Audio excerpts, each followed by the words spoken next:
Hi friends, ತಮಗೆಲ್ಲರಿಗೂ ನಮ್ಮ ಚಾನಲ್ಗೆ ಸ್ವಾಗತ. ನಾವು ಮೊನ್ನೆ ನಡೆದಂತಹ RTO 26/6/2025 ನಡೆದಿರಂತಹ RTO ಕ್ವಶನ್ ಪೇಪರ್ದ ಕನ್ನಡ ಆನ್ಸರ್ ಕೀಯನ್ನು ಎಕ್ಸ್ಪೆಕ್ಟೆಡ್ ಕೀ ಆನ್ಸರನ್ನು ಬಿಡ್ತಾ ಇದ್ದೀನಿ.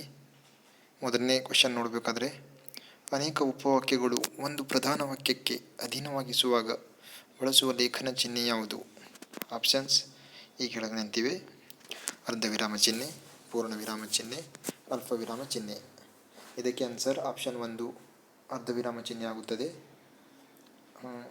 ಕ್ವಶನ್ ನಂಬರ್ 32, ಕುನ್ನಿ ಎಂಬ ಪದಕ್ಕೆ ಗಂಡು ಮಗು ಎಂಬ ಅರ್ಥ ಹೋಗಿ ನಾಯಿ ಮರಿ ಎಂಬ ಅರ್ಥ ಬಳಕೆಯಲ್ಲಿದೆ. ಇದನ್ನು ಡ್ಯಾಶ್ ಎನ್ನಬಹುದು. ಆಪ್ಷನ್ಸ್ ಸಂಕುಚಿತಾರ್ಥ, ಹೀನಾರ್ಥ, ವಿಶಾಲಾರ್ಥ ಮತ್ತು ಉತ್ತಮಾರ್ಥ. ಇದಕ್ಕೆ ಸರಿಯಾದ ಉತ್ತರ ಸಂಕುಚಿತಾರ್ಥ. ಹಾನ ಇದು ಕನ್ನಡದ ಪ್ರಾದೇಶಿಕ ಉಪಭಾಷೆಗೆ ಸೇರಿದೆ. ಇದು ಯಾವ ಇದಕ್ಕೆ ಸೇರಿದೆ ಅಂತಂದ್ರೆ, ಇದು ಕಲಬುರಗಿ, ಗುಲ್ಬರ್ಗ ಕನ್ನಡ ಭಾಷೆಗೆ ಸೇರಿದೆ. ನೆಕ್ಸ್ಟ್ ಕ್ವಶನ್, ಬರಹದ ಇತಿಹಾಸದಲ್ಲಿ ಮೊದಲನೆಯ ಹಂತ. ಆಪ್ಷನ್ಸ್ ಭಾವಲಿಪಿ, ಚಿತ್ರಲಿಪಿ, ಧ್ವನಿಲಿಪಿ, ಅಕ್ಷರಲಿಪಿ. ಇದಕ್ಕೆ ಸರಿಯಾದ ಉತ್ತರ ಚಿತ್ರಲಿಪಿ. ವಿರಾಜಪೇಟೆಯಾಗಿರುವುದು ಇದು ಏನು ಅಂತ ಕೇಳಿದ್ದಾರೆ ಅವರು. ವರ್ಣಪಲ್ಲಟ, ಧ್ವನಿಕ್ಷಯ, ಸಾದೃಕ್ಷರ ಲೋಪ, ವರ್ಣವ್ಯತ್ಯಯ. ಇದಕ್ಕೆ ಸರಿಯಾದ ಉತ್ತರ ಆಪ್ಷನ್ 3 ಸಾದೃಕ್ಷರ ಲೋಪ. ಟಾಲೆಮಿ ಉಲ್ಲೇಖಿಸದೆ ಇರುವ ಕರ್ನಾಟಕದ ಊರಿನ ಹೆಸರು. ಕ್ವಶನ್ ಸರಿಯಾಗಿ ತಿಳ್ಕೊಳ್ಳಿ ಸ್ಪರ್ಧಾರ್ಥಿಗಳೇ. ಟಾಲೆಮಿ ಉಲ್ಲೇಖಿಸದೆ ಇರುವ ಕರ್ನಾಟಕದ ಊರಿನ ಹೆಸರು ಪುಲಿಗೆರಿ. 37ನೇ ಕ್ವಶನ್ಗೆ ಹೋಗಬೇಕಾದ್ರೆ, ಕರಮೆಸೆ ದತ್ತು, ಕೌಮುದಿಯ ಬಿತ್ತು, ಚಕೋರಿಯ ತುತ್ತು, ನೀರಜೋ ಇಲ್ಲಿ ಬರುವ ಅಲಂಕಾರ ಯಾವುದು? ಇದು ಅನುಪ್ರಾಸ. ಪ್ರಾಸ ವಿನೆಗಲೆ ತೊರೆದು ಬಿಡುವುದೇ ನಿಶ್ಚಯಂ ಎಂದು ಹೇಳಿ ಪ್ರಾಸವನ್ನು ತ್ಯಜಿಸಿದವರು ಯಾರು?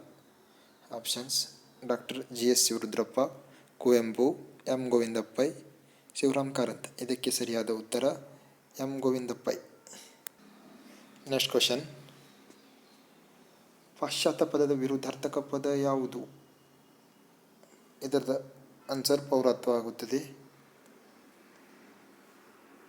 ನೆಕ್ಸ್ಟ್ 41ನೇದು, ನಾಮಪದಗಳ ಮೇಲೆ ಹಲವಾರು ಅರ್ಥಗಳಲ್ಲಿ ಗಾರ, ಕಾರ, ವಂತ, ಅಳಿಗ, ಇಗ, ಅಡಿಗ, ವಾಡ, ಇಕ ಇತ್ಯಾದಿ ಪ್ರತ್ಯಯಗಳು ಸೇರಿ ಏನಾಗುತ್ತದೆ?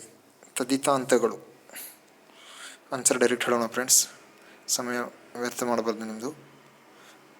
42ನೇ ಕ್ವಶನ್, ಪ್ರಾಚೀನ ಪದದ ವಿರುದ್ಧಾರ್ಥಕ ಪದ ನವೀನ. ತಡಗ ಪದದ ಸಮಾನಾರ್ಥಕ ಪದ ಗಂಟು. 44ನೇ ಕ್ವಶನ್, ಗುಂಪಿಗೆ ಸೇರಿದ ಪದವನ್ನು ಗುರುತಿಸಿ. ಗುಡಿ, ಗೋಪುರ, ನೋವು, ನಲಿವು, ಮನೆ, ಮಠ, ಊಟ, ಗೀಟ. 44ನೇ ಪ್ರಶ್ನೆಗೆ ಉತ್ತರ ಊಟ-ಗೀಟ. ಇವು ಗುಡಿ, ಗೋಪುರ, ನೋವು, ನಲಿವು, ಮನೆ, ಮಠ ಇವೆಲ್ಲ ದ್ವಿರುಕ್ತಿಗಳಾಗಿವೆ.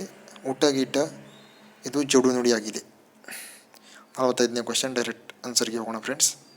ಪಲ್ಲಟವಾಗಿರುವ ಈ ವಾಕ್ಯದ ಸಾಲುಗಳನ್ನು ಕ್ರಮಾನುಸಾರವಾಗಿ ಅರ್ಥದಲ್ಲಿ ಜೋಡಿಸಿ. ಇದಕ್ಕೆ ಆಪ್ಷನ್ 3 RQSP. 46ನೇ ಕ್ವಶನ್ಗೆ ಆನ್ಸರ್ ಆಪ್ಷನ್ 2 RQPS. 47ನೇ ಕ್ವಶನ್ಗೆ answer option 3 QRPS. Next question, ಕೆಳಗೋಟೆ ಇದನ್ನು ಬಿಡಿಸಿದರೆ ಏನು ಬರುತ್ತದೆ? ಇದು ಒಂದು ಅಂಶಿ ಸಮಾಸವಾಗಿದೆ. ಫಸ್ಟ್ ಇದಕ್ಕೆ ಹೇಗೆ ಬಿಡಿಸಬೇಕು? ಕೋಟೆಯ ಪ್ಲಸ್ ಕೆಳಗೆ, ಕೆಳಗೋಟೆ ಅಂಶಿ ಸಮಾಸ. ಅಂಶಿ ಸಮಾಸದಲ್ಲಿ ಯಾವಾಗಲೂ ಉತ್ತರ ಪದ ಅರ್ಥ ಪ್ರಧಾನವಾಗಿರುತ್ತದೆ. 49ನೇ ಕ್ವಶನ್, ವೇದ ಪ್ಲಸ್ ಅಧ್ಯಯನ, ವೇದಾಧ್ಯಯನ ಇದಕ್ಕೆ ಬಿಡಿಸಿ ಬರೆದಾಗ ಇದಕ್ಕೆ ಸರಿಯಾದ ಉತ್ತರ ಸವರ್ಣ ದೀರ್ಘ ಸಂಧಿಯಾಗುತ್ತದೆ. ವೇದ ಪ್ಲಸ್ ಅಧ್ಯಯನ, ಅ ಪ್ಲಸ್ ಅ ಸೇರಿ ಆ ಆಗುತ್ತದೆ. ಅದಕ್ಕೆ ಸವರ್ಣ ದೀರ್ಘ ಸಂಧಿ ಅನ್ನುತ್ತೇವೆ. ಆಪ್ಷನ್ 3 ಹೊಸಗನ್ನಡ ಪದವು ಡ್ಯಾಸ್ ಸಮಾಸಕ್ಕೆ ಉದಾಹರಣೆ. ಹೊಸಗನ್ನಡ ಪದವು ಕರ್ಮಧಾರಯ ಸಮಾಸಕ್ಕೆ ಉದಾಹರಣೆಯಾಗಿದೆ. 51ನೇದು, ಮಸ, ಜ, ಸ, ತ, ತ ಗಣ ಸಂಯೋಜನೆಯನ್ನು ಒಳಗೊಂಡಿದೆ. ಒಳಗೊಂಡ ಖ್ಯಾತ ಕರ್ನಾಟಕ ವೃತ್ತ. ಇದಕ್ಕೆ ಸರಿಯಾದ ಉತ್ತರ ಶಾರ್ದೂಲ ವಿಕ್ರೀಡಿತ ವೃತ್ತ. ಶಾರ್ದೂಲ ವಿಕ್ರೀಡಿತ ವೃತ್ತವು ವೃತ್ತಗಳಲ್ಲಿ ಅತಿ ಸಣ್ಣದಾದ ವೃತ್ತವಾಗಿದೆ. 52ನೇದು ತರ್ಜುಮಾ ಎಂಬುದು ಡ್ಯಾಸ್ ಭಾಷೆಯ ಪದ. ತರ್ಜುಮಾ ಎಂಬುದು ಪಾರ್ಸಿ ಭಾಷೆಯ ಪದವಾಗಿದೆ. ಇದು ಕನ್ನಡದ ಪದವಾಗಿದೆ. ಹೊತ್ತಿಗೆ ಇದು ಕನ್ನಡದ ಪದವಾಗಿದೆ. ಮಾಲಾ, ಪುಸ್ತಕ, ಆಕಾಶ ಇವುಗಳೆಲ್ಲ ಸಂಸ್ಕೃತ ಪದಗಳಾಗಿವೆ. ನೋಡಿ ಫ್ರೆಂಡ್ಸ್, ನಮಗೆ ಸಪೋರ್ಟ್ ಮಾಡಿ. ನಮ್ಮ ಚಾನಲ್ಗೆ ಲೈಕ್, ಸಬ್ಸ್ಕ್ರೈಬ್ ಮತ್ತು ಕಮೆಂಟ್ ಮಾಡುವುದನ್ನು ಮರೆಯಬೇಡಿ. ನೆಕ್ಸ್ಟ್ ಕ್ವಶನ್, ಕಂದ ಪದ್ಯದ ನಿಷ್ಪತ್ತಿ. ಇದಕ್ಕೆ ಸರಿಯಾದ ಉತ್ತರ ಆಪ್ಷನ್ 3 ಸ್ಕಂದಕ, ಸ್ಕಂದ, ಕಂದ, ಕಂದ. ಜಂಬೀರ ಎಂದರೆ ನಿಂಬೆ.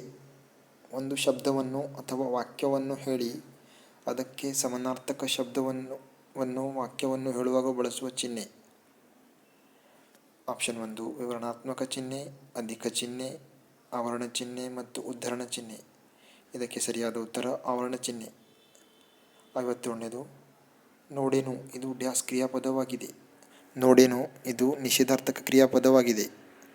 ನೀಚನಿಗೆ ಮಾಡಿದ ಉಪಕಾರ ಹಾವಿಗೆ ಹಾಲಿರದಂತೆ. ಇದು ಯಾವ ಅಲಂಕಾರ? ಇದು ಉಪಮಾಲಂಕಾರವಾಗುತ್ತದೆ. ನೀಚನಿಗೆ ಮಾಡಿದ ಉಪಕಾರವು ಹಾವಿಗೆ ಹಾಲಿರದಂತೆ. ಇದರಲ್ಲಿ ಅಂತೆ ಎಂಬ ಪದ ಬಂದಿದ್ದರಿಂದ ಇದು ಉಪಮಾಲಂಕಾರವಾಗುತ್ತದೆ. ವಿದ್ವಾಂಸನಾದ ಆತನು ಸಾಕ್ಷಾತ್ ಸರಸ್ವತಿ. ಇಲ್ಲಿ ಅಲಂಕಾರ. ಇಲ್ಲಿ ವಿದ್ವಾಂಸನ ರೂಪವನ್ನು ಹೇಳುತ್ತಾ ಇದೆ. ಅದಕ್ಕಾಗಿ ಇದು ರೂಪಕಾಲಂಕಾರವಾಗುತ್ತದೆ. 60ನೇದು ಕ್ವಶನ್, ಮಹಾಛಂದಸ್ಸಿನಲ್ಲಿ ರಚನೆಗೊಂಡಿರುವ ಕೃತಿ.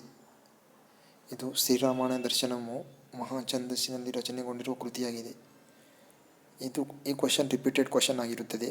ದಯವಿಟ್ಟು ಕನ್ನಡ, ಕಂಪ್ಯೂಟರ್ ಮತ್ತು ಇಂಗ್ಲೀಷ್ ಓದುವಾಗ ನಾವು ಪ್ರೀವಿಯಸ್ ಇಯರ್ ಕ್ವಶನ್ ಪೇಪರ್ ನೋಡಬೇಕಾಗುತ್ತದೆ. ಅದಕ್ಕಾಗಿ ನಾವು ಮುಂದಿನ ದಿನಗಳಲ್ಲಿ KPSCದು ಪ್ರೀವಿಯಸ್ ಇಯರ್ ಕ್ವಶನ್ ಪೇಪರ್ದು ವಿಡಿಯೋ ಮಾಡ್ತಾ ಇದ್ದೀವಿ. ದಯವಿಟ್ಟು ನಿಮ್ಮ ಸಪೋರ್ಟ್ ಇರಲಿ. ಅದೇ ಏನಾದರೂ ನಾವು ಮುಂದಿನ ದಿನಗಳಲ್ಲಿ KPSC ವಿಡಿಯೋ ಮಾಡಬೇಕು ಅಂತ ಅಂದ್ಕೊಂಡಿದ್ದೇವೆ. ಅದಕ್ಕಾಗಿ ನೀವು ಕಮೆಂಟ್ ಮಾಡಿ ವಿಡಿಯೋ ಮಾಡಬೇಕೆಂದರೆ. ಮುಂದಿನ 61 ಕ್ವಶನ್, 61ನೇದು ಗೌರವ ಪದದ ಸಮಾನಾರ್ಥಕ ಪದ ಶಿವ.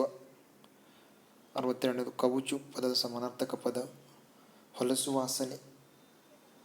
63ನೇದು ಹೊಸ್ತಿಲು, ಬಾಗಿಲು ಈ ಪದಗಳಲ್ಲಿರುವ ಇಲ್ ಪದದ ಅರ್ಥ ಮನೆ. 64ನೇದು ಶಂಕರನಿಗೆ ವಿದ್ಯಾರ್ಥಿ ವೇತನ ಸಿಕ್ಕಿತೆಂಬುದನ್ನು ಅವನಿಂದಲೇ ಕೇಳಿದೆನು. ಇದು ಯಾವ ವಾಕ್ಯ? ಶಂಕರನಿಗೆ ವಿದ್ಯಾರ್ಥಿ ವೇತನ ಸಿಕ್ಕಿತೆಂಬುದನ್ನು ಅವನಿಂದಲೇ ಕೇಳಿದೆನು. ಇದು ಯಾವ ವಾಕ್ಯ? ಇಲ್ಲಿ ಅನೇಕ ಉಪವಾಕ್ಯಗಳು ಸೇರಿವೆ. ಅದಕ್ಕಾಗಿ ಇದು ಮಿಶ್ರವಾಕ್ಯವಾಗುತ್ತದೆ. ಮತ್ತೊಂದು ಎಕ್ಸಾಂಪಲ್ ಅಂದರೆ ಕ್ರಿಯಾಪದಗಳು ಒಂದೇ ಇಲ್ಲ. ಅದಕ್ಕಾಗಿ ಮಿಶ್ರವಾಕ್ಯ. 65ನೇದು ವೈರವನ್ನು ತೊರೆಯಿರಿ ಎಂಬುದು ಮಧ್ಯಮ ಪುರುಷ ಬಹುವಚನ. ನೋಡಿ ಫ್ರೆಂಡ್ಸ್, ದಯವಿಟ್ಟು ನಮಗೆ ಸಹಾಯ ಮಾಡಿ. ಇದು ನನ್ನ ಫಸ್ಟ್ ವಿಡಿಯೋ. ಹೇಗಿತ್ತೆಂದು ಕಮೆಂಟ್ ಮಾಡಿ ಪ್ಲೀಸ್, ದಯವಿಟ್ಟು. Thank you for watching.